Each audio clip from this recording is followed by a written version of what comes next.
Dr. Barry, licensed psychologist, and here we talk about psychology and true crime. And this case, so I saw over on Law and Crime that this defendant, she has been referred by her defense team for a competency evaluation. They're actually going to refer her for a competency and a criminal culpability assessment as well. She will be referred for both of those evaluations.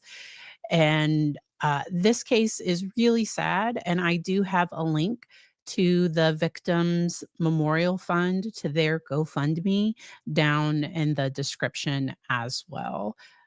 I will share. So, one of the news articles that I have linked has Jennifer Harris. It has her link down below.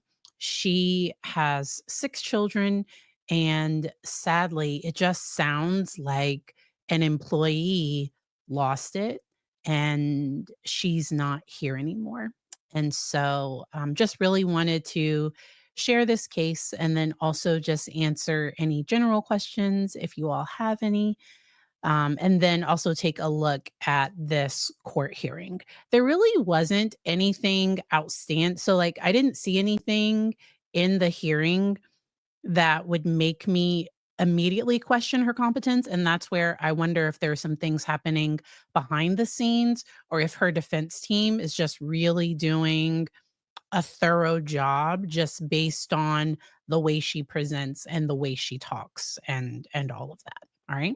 For anybody that's brand new to this case, back on, I want to say it was July 10th, this was a recent incident. Yes, it was on July 10th at a McDonald's. 26-year-old Afeni Muhammad, she was at work, and because 2 days before this, and this is why she has been charged with first degree capital M, because 2 days before this, she posted an Instagram rant. I do not plan on playing the Instagram post. It is her angry, it's her blaming her manager for sending her home. But I wonder what was happening for her to be sent home, because I wonder if there was some, like, if she wasn't following the rules, or like, I wonder what was happening. Because in that video, Afeni makes statements about, like, something to the effect of, like, that the manager, if she keeps sending people home, that something bad could happen to her. Like, that's the gist of what's stated in that post. I'm sure her defense team is going to try very hard to say this was freedom of speech and to try to say that those Instagram posts shouldn't come before the jury, that that'll be prejudicial. But for everything that happened, we'll see what happens down. And this is a case that comes out of Florida. Y'all know me and no, Michigan, I'm sorry, my brain. This is a case out of Eastpointe, Michigan. And, all right. So for the details, um, so on July 10th, Afeni is at work and this manager sends her home early, and she leaves, puts on a hoodie, like, she puts on something to, like, a mask to cover her face so that she won't be identified, gets a knife from her vehicle, and comes back and does this attack.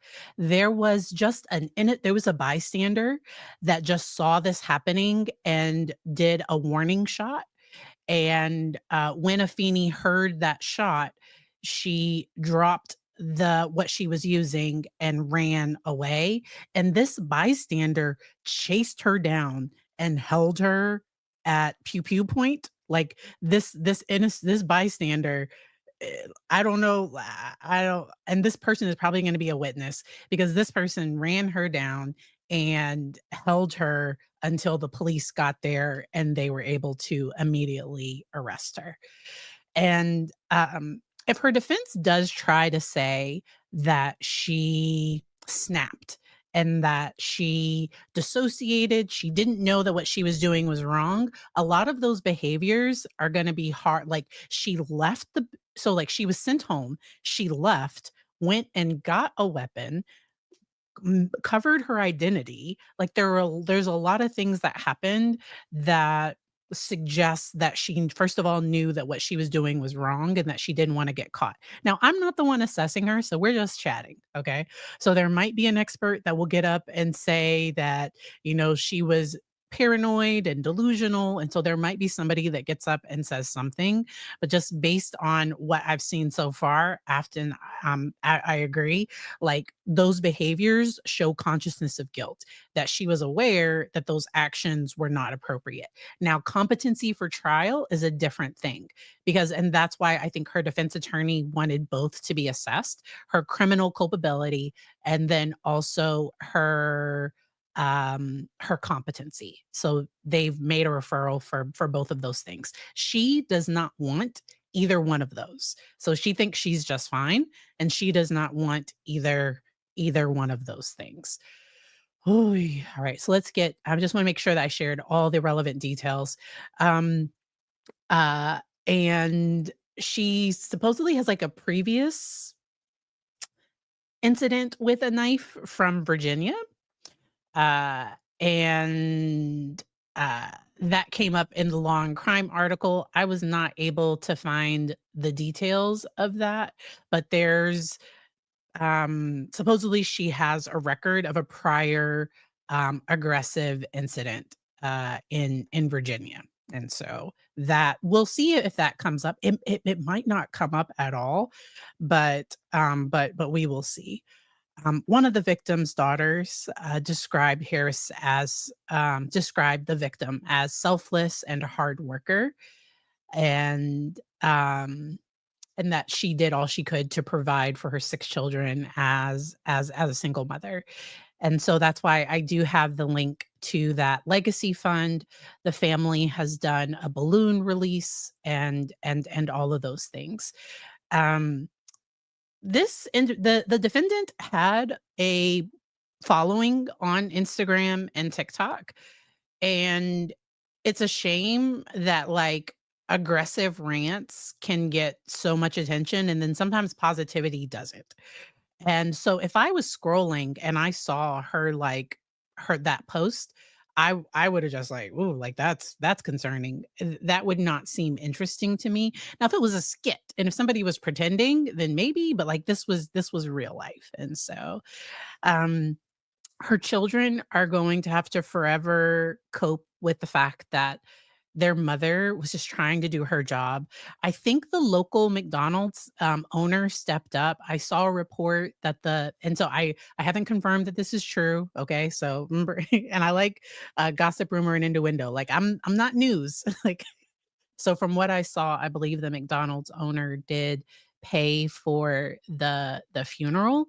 And then I also wonder if the manager, because the victim in this case was, I think, an assistant, it was a manager at the McDonald's, if she had like reported concerns about this individual to the staff and everything. Like, I just wonder what's went on with that. And so, Kathleen, that is why we're here. So, I believe that yes, mental health is a thing, and yet it does not excuse behavior. And her behavior seems planned, methodical, and you there can be criminal responsibility even if, because let's say she does have bipolar disorder, or let's say she does have let's say there is a mental health diagnosis. Even with that diagnosis, a person can still be criminally responsible for their behavior. And so um can they force her to do the assessment? So it'll be up to her to comply or not, but they can't proceed with the process. So if she refuses, if when the competency person comes, if she refuses to meet with them, the forensic evaluator would probably try to meet with her multiple times. But if she refused multiple times, then that in and of itself could be like, because her lawyer is going to explain, in order to proceed with the court process, we have to first assess if you're competent for trial. Because if she's not competent for trial, that's when she goes to a mental hospital to have competency restored. Unless the jail, and most jails don't normally, if somebody's incompetent, they normally go to a state hospital. My understanding, they normally go to a state hospital to have competency restored. Regular jails normally don't have the resources to restore competency, because it's normally a forensic psychologist or social worker, counselor meeting with them on a daily basis, going over, this is the judge, these are your trials, this is your lawyer, these are, this is what the prosecution does, these are your rights as a defendant, this is what you can and can't do, this is how you're supposed to behave in court. I'm surprised. So Taylor's business. Okay. So just imagine the fact, because a lot of times we bring up Lori, but we don't always bring up Taylor. Somehow Taylor has been competent for trial and she attacks her attorneys. Like she like, but mm, I and competency can change. So a person can be competent one day, and then so when Taylor goes off, or if she is aggressive towards her attorney, they're going to be like, "Oh, we're stopping all proceedings." Like she gets more charges and she gets a new lawyer. Like nobody should have to work with somebody that's being aggressive. And so, yes. Kathleen, it's my approach that mental health helps me understand behavior, but it does not excuse. Now, there are some individuals that are, and even because that's where a jury sometimes decides if the person is not guilty by reason of insanity. And if that happens, they're normally in a state that they're also in a state hospital for possibly for the rest of their life, possibly for a whole bunch of years, to work on medication, to work on whatever they need to, um, if they're ever able to re-enter society. All right, all right. Yeah, Taylor, she just likes to go on the attack. So we are going to take a look at this court hearing, and I have some thoughts. I am going to pause it at times. If you'd like to watch it without my interruptions, I always include the links down in the description. So let's go, and we're not going to watch. It's only 3 minutes long, but we're not going to watch the whole thing. Closed captions. There we go. Okay, it's going to be a low. I need to turn the volume down a little bit. All right, there we go. 354 apply. People versus Afeni Badu Muhammad. Good afternoon, Your Honor. Dale Vandenberg on behalf of the people. Your Honor, Josh Jones, attorney on behalf of Mr. Muhammad, who's standing to my left in the jury box. Mr. Muhammad, please state your name. Afeni Badu Muhammad, but I also go by Risen Phoenix. Okay. So I also go by Risen Phoenix, came up over on Law and Crime. So Risen Phoenix, I think that might be, and hopefully Instagram, hopefully it's been taken down. Whatever social media she has, hopefully nobody's going to it. Don't give it views. Other people have reposted what she posted, but I think Risen Phoenix is like one of her usernames or something, because some people were like, oh, is she dissociating, or is this like a delusional thing? You would have to talk more to have a better understanding of what exactly is going on. It doesn't sound like it's a sovereign citizen type, because sometimes a person that is claiming sovereign citizen, sometimes they'll have, an the name that they want to be referred to, but the fact that she included also known as Risen Phoenix, I don't know if a part of that is because of her like Instagram and TikTok. Okay. And so yeah, we'll keep it going. Thank you. You're here today for your probable cause conference. Counsel, are you involved in this some way? Yes, Your Honor, Catherine O'Meara Bolden, T53823, second chair in this matter. That's correct, Your Honor. Very good. And you're asking that this matter be adjourned for discovery, number one, and number two, you want it referred to the Forensic Center for Competency and Culpability. Is that correct? Yes, Your Honor. Counsel does request at this time that Mr. Muhammad be referred to the Forensic Center to the forensic center for the matter. It's my understanding that Ms. Muhammad herself personally objects to the referral at this time. So you all heard that. So right now she objects to the referral for the forensic evaluations, and that's just noting her objection for the record. But the judge is going to order it.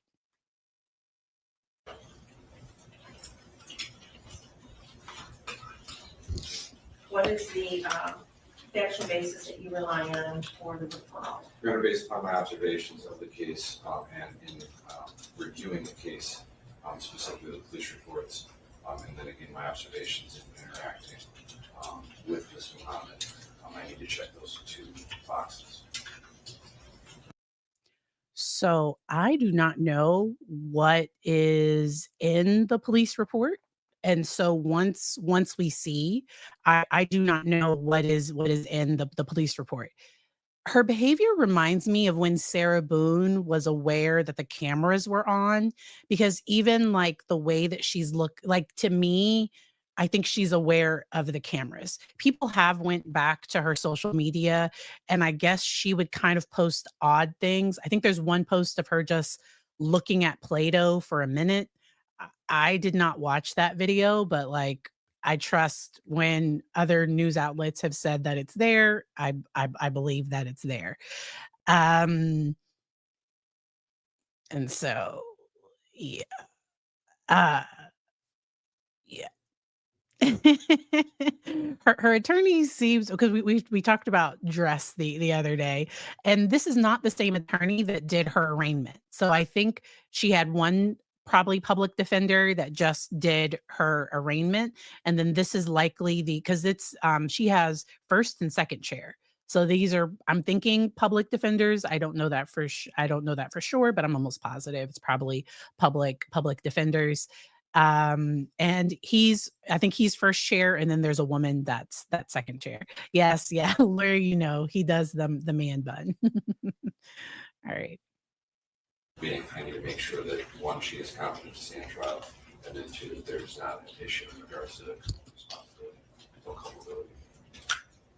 I will refer it on both. We only need one to go forward on the competency. Absolutely, Your Honor. I will refer it for competency and culpability.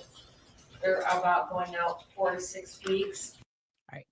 And so the rest is just their scheduling, and so nothing odd, because even at the end she just talks to her attorney briefly at the end. And but with cameras being in the courtroom, some people are very aware that the cameras are there, and some people will kind of put on a show.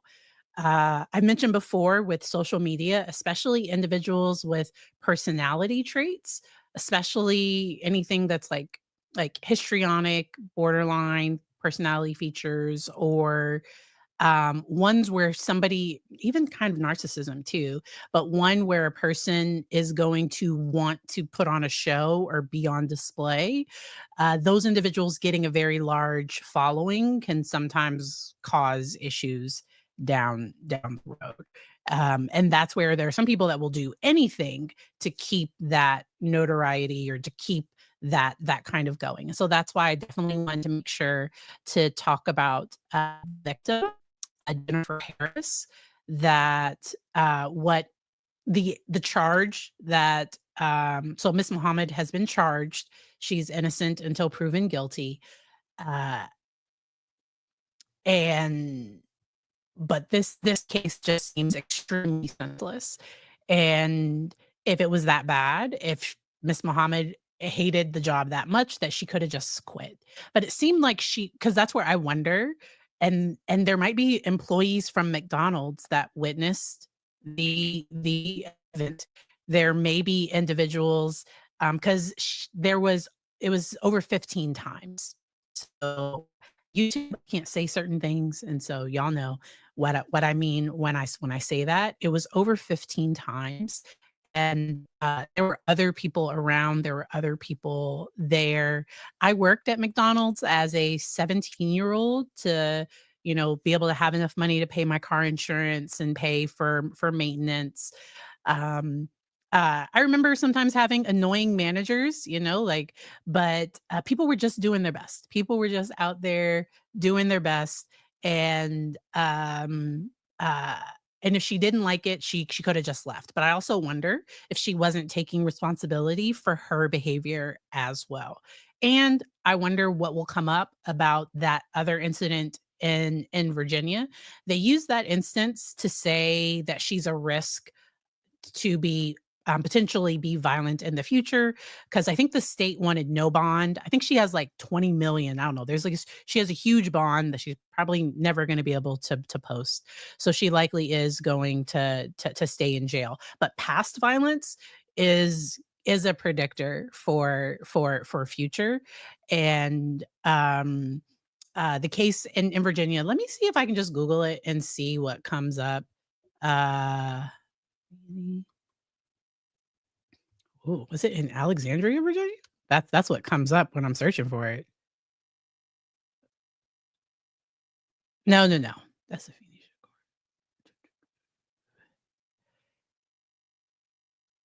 Because I do think they are gonna look up the whatever happened in Virginia in the past. And it may not come into court because that's where we've watched other things where, a person's past violence or their past acts or charges were not brought up. But, um, yeah, just extremely, extremely sad case.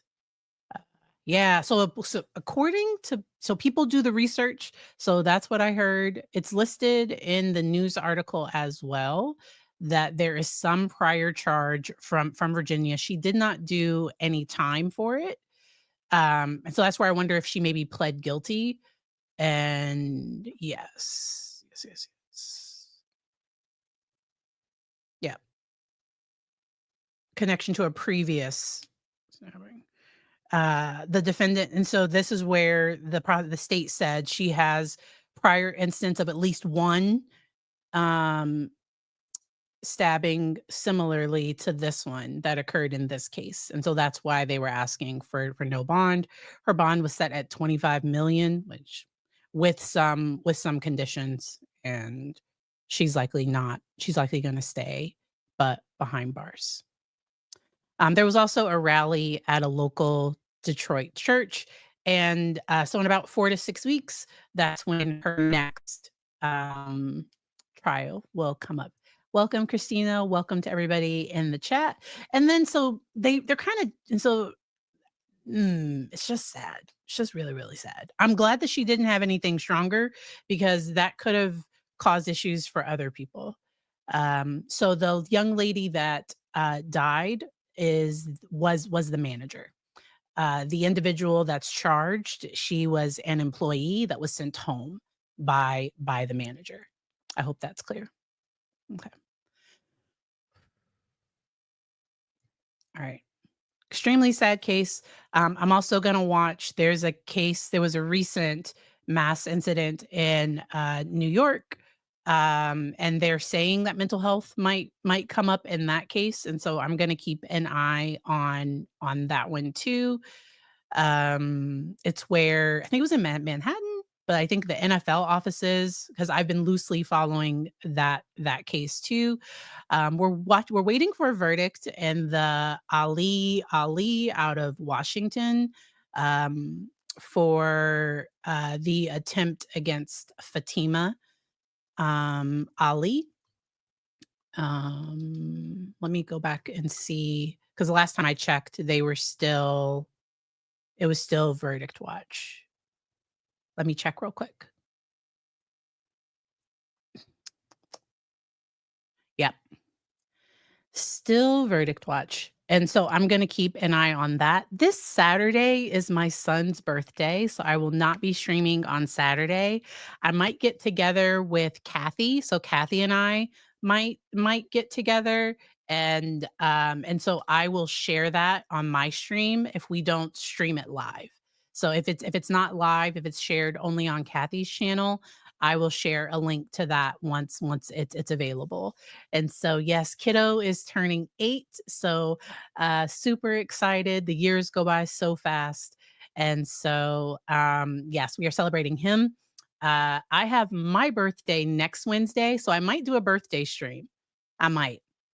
I might do a birthday stream, so we'll see. Right now I'm working. I'm working all day. So maybe on Tuesday. So we might do an early birthday stream on Tuesday the 5th. Because I look like I have to work. I'll be working next Wednesday. That's adulting for you for anybody that's young. Um, so Traverse City, Michigan.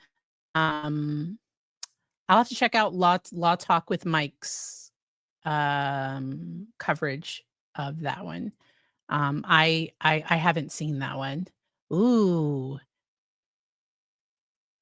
And so they said he's okay. So I'll have to check out that case. Okay. I appreciate you all. I will see you all. Hmm. So it might be next Tuesday because we're going to take off on Saturday unless Kathy and I go live. So make sure to subscribe, keep an eye out for your notifications. I appreciate y'all, and I will see y'all next time. Have a good one. Bye.